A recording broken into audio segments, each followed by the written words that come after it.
Vamos a hacer esta entrevista para Muisca Films y quisiéramos empezar con la primera pregunta, que es ¿cuál fue el punto de inflexión personal y académico que te llevó a dedicar tu vida a la revitalización de la lengua muisca? Bueno, esa es una respuesta muy sencilla. El incentivo siempre fue personal, la parte académica vino después. El incentivo siempre fue que al momento que yo me vine a vivir de Argentina a Colombia hace ya 18 años, y bueno, tengo mi pareja, mi esposa colombiana y tenemos nuestro primer hijo, yo siempre quise, bueno, pero es que yo quiero que mi hijo aprenda la lengua nativa de su territorio. Pues yo ya venía con muchos años trabajando desde Argentina y en Bolivia con otras culturas indígenas. Entonces dije, pues es fundamental aprender la lengua ancestral. Y en ese momento me dijeron, no, pues es que la lengua ya está extinta, no se habla, nadie la habla. Y yo como que no me quise dar por vencido, yo soy muy terco. Entonces dije, pero no puede ser. Entonces me puse a investigar y ahí conocí los trabajos de María Estela González, de Nicolás Oscles, de otros lingüistas, y dije, pero es que sí hay un material, sí hay un registro escrito de la lengua, y sí hay unas investigaciones académicas muy interesantes. Entonces me puse a investigar y a conocer personalmente a estos investigadores, primero a María Estela, que ella estaba todavía trabajando en el Instituto Caricuervo, y por medio de ella a Nicolás Osler. Y entonces ahí es donde empieza la parte académica. Si hubiera habido algunos hablantes nativos, yo hubiese pues trabajado directamente con ellos, hubiera aprendido la lengua desde esa forma más natural y todo, pero la única opción que había era desde la investigación académica complementada con el trabajo con el territorio, pero necesitaba, o sea, la academia y la investigación fue un paso obligatorio para lograr esta reconstrucción. Entonces la motivación fue esa, decir, bueno, yo quiero que mis hijos, yo también quiero aprender la lengua del territorio y ponerlo eso, pues como yo soy docente de idiomas, yo quiero poner ese trabajo, esa investigación académica que es difícil para digerir para el público en general, ponerlo en un formato pedagógico, didáctico, para que el que quiera aprender la lengua lo pueda hacer. Quiero brindar herramientas a todas las personas interesadas en aprender esta reconstrucción de la lengua. Excelente. Desde tu perspectiva, ¿en qué estado real se encuentra hoy la lengua muisca en términos de reconstrucción y proyección futura? Bueno, en estos momentos digamos, lo que ha sucedido en los últimos 20 años, sobre todo en los últimos 15 años, muy importante, ¿no? Entonces, a partir de lo que han sido el avance tecnológico, se han podido transcribir las fuentes primarias, se ha podido tener un acceso mucho más sencillo, más directo a esos documentos que antes tocaba ir a bibliotecas especializadas o trabajar con unas fotocopias de manuscritos de 400 años, muy complicado. Y digamos, ha habido unos avances tremendos en la investigación académica, pues particularmente mi trabajo que ha sido pues sin parar todos estos años. Hoy en día ya pues hay un diccionario muisca español, español muisca, que no existía. Hay una propuesta de alfabeto práctico para facilitar el aprendizaje de la lengua. Hay una gramática de referencia completa.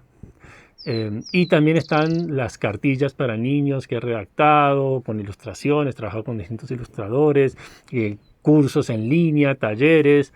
Entonces, digamos que hoy en día, comparado a la situación con hace 15 años, es un abismo la diferencia. Hoy en día cualquier persona puede, de manera gratuita, estudiar y aprender lengua muisca con tutoriales en YouTube, descargando cartillas en PDF, audios desde Drive.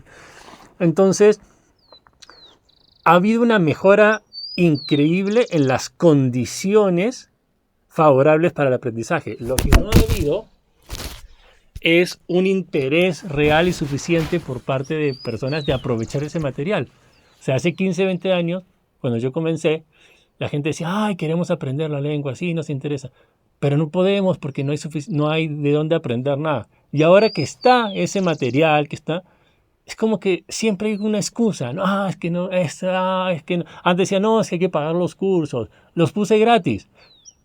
Es que no tengo, o sea, falta falta mucha conciencia acerca de la importancia de la lengua. No hay, entonces las condiciones lingüísticas están, lo que faltan es las condiciones sociales, ¿no? Que realmente haya un despertar de conciencia en la gente interesada en el tema, que realmente se dé cuenta cuán importante es aprender la lengua, porque las condiciones ya están.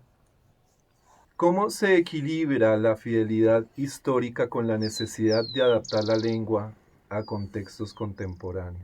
Bueno, eso es muy interesante. Tenemos un corpus lingüístico, ¿no? Tenemos unos registros, tenemos unas gramáticas, tenemos unos diccionarios coloniales, a partir de los cuales pues tenemos una cantidad de palabras y estructuras. Eso ha sido ya resignificado y puesto en términos modernos. Pero entonces, ¿qué hacemos con todas las palabras que no quedaron registradas? O sea, hay un porcentaje enorme de la lengua que no quedó registrada. Y también hay, en términos modernos, necesitamos palabras que no existían en la época de los muiscas. Entonces, para eso existe la estrategia de acuñar neologismos. Entonces, los neologismos son palabras nuevas. Entonces, hay distintos mecanismos lingüísticos para crear neologismos. Entonces, y eso tiene una escala de resistencia lingüística, que es muy interesante. Entonces, el menor grado de resistencia lingüística es tomar una palabra de otra lengua y usarla tal cual. Por ejemplo, en el español, cuando usamos tantas palabras de inglés, el personal trainer, ¿no? Eso es cero resistencia lingüística, porque existe el entrenador personal también. O sea, ¿no? Otra forma es eso, bueno, traducirlo, el calco. Esto ya, bueno, por lo menos ya no está. Y eso, bueno, va hasta el grado de mayor resistencia lingüística, es tomar palabras que ya existen en la lengua y combinar, hacer combinaciones nuevas para expresar esos conceptos sin tomar palabras de otra lengua. Entonces, para suplir esta necesidad de términos que no existían antes, y también para poder expresar conceptos que sí existían pero que no quedaron registrados, entonces podemos combinar palabras que sí están registradas y crear unos conceptos nuevos.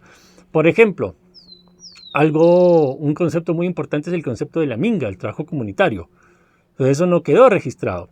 Pero entonces aquí nosotros como la familia hemos acuñado el wakushoku, que significa el trabajo de familia, el trabajo de compañeros. Entonces, hacer trabajo de compañeros es eso, es el equivalente. Entonces, sobre la palabra waku, que es pariente, semejante, compañero, y el shoku, que es trabajo, con palabras que sí están registradas, las unimos y armamos una nueva frase. Entonces, ese es un ejemplo de cómo acuñar neologismos. O, por ejemplo, aquí al internet, entonces le decimos kukuyaya aquí en la casa, que es la red del mundo. Entonces tomamos palabras que existen y eso es un calco, es traducir. Entonces así vamos. Y otro mecanismo es la extensión semántica, que es coger una palabra que existe en la lengua, que tiene un significado similar a este nuevo y agregarle ese significado. Por ejemplo, en la época de la colonia, la palabra yoku, que es el cuero seco que los muiscas pintaban, se tomó para el papel, porque se puede escribir, se puede dibujar. Entonces, no crearon una palabra nueva, si tomaron una palabra que ya existía, con un concepto similar, y entonces yoku, además de ser el cuero seco, pasó a ser también papel o carta. El verbo para pintar, shiji, también pasó a significar escribir. Entonces eso se llama extensión semántica. Entonces hay distintos mecanismos para acuñar neologismos. ¿Qué aspectos de la cosmovisión muisca emergen o se comprenden mejor a través del idioma que no son evidentes en español? Yo creo que uno de los casos más fuertes, ¿no?, en este sentido es que el muisca no tiene verbos que signifiquen tener ni poseer. No existe la acción de poseer, ¿no? Entonces, en una sociedad como la nuestra actual, que se basa en lo que la persona tiene, ¿no? En la cantidad de objetos que tiene y todo. De repente hablar una lengua donde ese verbo no existe, sino que la posesión, sí existe la posesión, pero no como una acción. Entonces, en vez de decir, por ejemplo, yo tengo, voy a ponerlo dos ejemplos, yo tengo una casa y yo tengo un hijo, ¿no? En español es yo soy el sujeto, tener es el verbo y la casa y el hijo son los objetos, ¿qué es lo que yo tengo? En muisca lo que uno dice es mi hijo existe, mi casa existe. Entonces mi hijo o mi casa son los sujetos del verbo existir, ya no son los objetos de un verbo, porque el sujeto tiene mayor jerarquía que el objeto. En muisca no hay sujeto y objeto, sino que el que era el objeto en español pasa a ser el único sujeto de la oración en muisca, ¿no? Entonces, mi casa existe, ¿no? Mi esposa existe. Entonces, no es que yo tenga una esposa, no es mi posesión, no estoy ejerciendo una acción, es decir, ella existe. Entonces, por ejemplo, eso es uno, hay muchos ejemplos, pero voy a mencionar ese nomás, de ver cómo la misma lengua también expresa aspectos del pensamiento, ¿no? Y la lógica de la cultura, su cosmovisión incluso. ¿Qué significa realmente revitalizar una lengua como la muisca en el contexto colombiano actual para ti? Bueno, aquí tenemos que hacer una claridad. La lengua muisca no se puede revitalizar. Lo que nosotros estamos haciendo con la lengua muisca no es revitalización, sino ya es un proceso de, pues en inglés se llama language revival, ¿no? Que es una resurrección lingüística, es volverla... ¿Por qué? Revitalizar es tomar una lengua que tiene muy pocos hablantes, que está en peligro de extinción, y a partir de distintas estrategias generar que la lengua no se pierda. O sea, la lengua nunca se acaba. Así que en dos hablantes, de esos nacen 3, 4, queda un registro y todo. Entonces, para que una lengua se revitalice, tiene que tener todavía hablantes nativos. Cuando una lengua ya no tiene hablantes nativos, y con el caso del muisca, se tiene que primero reconstruir la lengua. Se tienen que tomar todos los registros de esa lengua y escribir entonces diccionarios modernos, gramáticas, textos, ilustraciones, todo, y la gente tiene que empezar. Y entonces hay un aspecto, ese proceso de reconstrucción, de la recuperación de lengua, lo que estamos haciendo es recuperar la lengua, tiene un aspecto lingüístico y un aspecto social. Entonces se necesita esta intervención desde la lingüística para poder hacer esa reconstrucción, pero si no hay comunidades, si no hay personas que participen también en ese proceso, que se apropien y que empiecen a hablar esa lengua, queda la reconstrucción vacía, quedan en unos libros, en unos estantes, entonces la lengua puede estar reconstruida, pero puede que no esté recuperada. ¿Sí? La lengua se considera recuperada cuando ya surgen los hablantes nuevos. ¿Sí? Entonces en este momento lo que estamos haciendo es un proceso de recuperación de lengua muisca y estos son procesos muy únicos en el mundo porque la mayoría de las lenguas se extinguen y no quedan registros. Entonces se tienen que dar muchas condiciones para que una lengua se pueda recuperar. Tiene que haber un registro suficiente y tiene que haber un interés por parte de una población de apropiarse de esa recuperación y de participar en ese proceso. Entonces se han hecho grandes avances en los últimos años, como había mencionado antes, pero todavía falta mucho desde la parte social todavía. ¿Sí? Falta que haya más gente que realmente se sienta parte de esto y que quiera poner tiempo y esfuerzo en aprender la lengua. ¿Qué estrategias considerarías más efectivas para conectar a las nuevas generaciones con el muiscún? Y si consideras que el cine y los medios audiovisuales modernos son una herramienta en ese camino estratégico. Pues hoy en día, en la actualidad, los jóvenes son eminentemente visuales, ¿no? Están todo el tiempo, o sea, es muy difícil que los jóvenes lean libros, que estén en el formato físico de lectura, ¿no? Incluso el formato digital tampoco. Entonces, siento que que sí es importantísimo que estén estas herramientas a partir de cortometrajes, de películas, de distintos videos, que le muestren a los jóvenes que sí es posible aprender la lengua, ¿no? Que los motiven y que los ayuden a incluso a dar sus primeros pasos, pero obviamente el aprendizaje de cualquier lengua y más de una lengua reconstruida es un proceso de mucho tiempo, de mucho esfuerzo. Entonces, si uno empieza desde lo más duro, pues no es tan motivante para para los jóvenes. Entonces, engancharlos desde ahí, desde cortometrajes, desde videos, en que ellos, yo creo que la clave es emocionarlos, que ellos vean y se emocionen y se les mueva algo en el corazón, en el alma, que digan, yo quiero aprender esto, ¿m? Que les despierte algo que ya esté ahí, porque no es convencerlos, no hay que convencer a la gente, pero sí es importantísimo decirle, mire, si usted quiere aprender, aquí está, ¿no? Y que ellos realmente sientan en su corazón, en su espíritu, es que esto también hace parte de mi vida, yo también tengo esta herencia.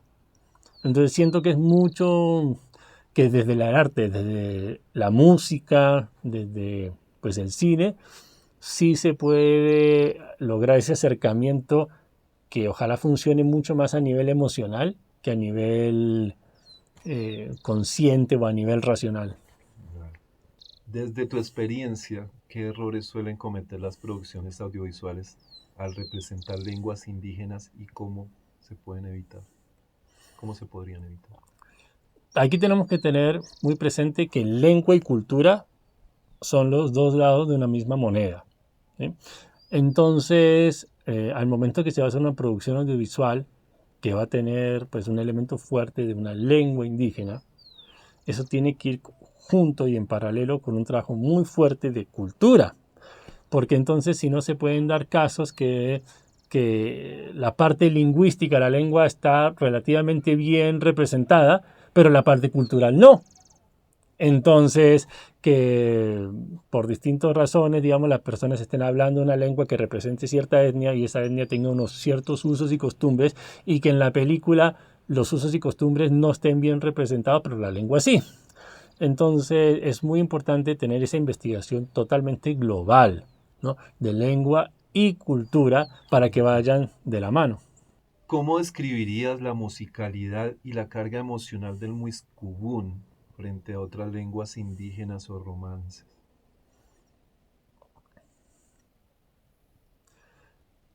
Cada lengua nativa ancestral de un territorio tiene más allá de los sonidos de esa lengua, más allá de las vocales que tenga, más allá de las consonantes que tenga, más allá de el patrón de acentuación o entonación, cada lengua nativa ancestral tiene un espíritu que es uno con ese mismo territorio. Entonces, al momento de que uno en el territorio está hablando la lengua nativa, más allá de todos los sonidos y esa vibración, tiene una carga energética, ¿no? Entonces, todas las lenguas son hermosas. Todas las lenguas, o sea, no existen lenguas más lindas o más completas que otras. Todas las lenguas son unas representaciones únicas y fantásticas de una ley de origen, de un territorio y de una cultura milenaria. Entonces, y eso se activa en el territorio. Entonces, si yo me pongo a hablar aymara aquí, en Colombia, pues sí, puede sonar bonito y todo eso, pero no va a ser lo mismo que estar hablando aymara en Bolivia o en las zonas donde está el norte de Argentina, sur de Perú, lo mismo que con la lengua muisca. O sea, hablar la lengua muisca en el territorio ancestral muisca, pues despierta unas energías, y unas emociones, y unos sentimientos, y una conexión con el territorio, pues que sencillamente es única y es irreemplazable. Ninguna otra lengua va a lograr eso en el territorio.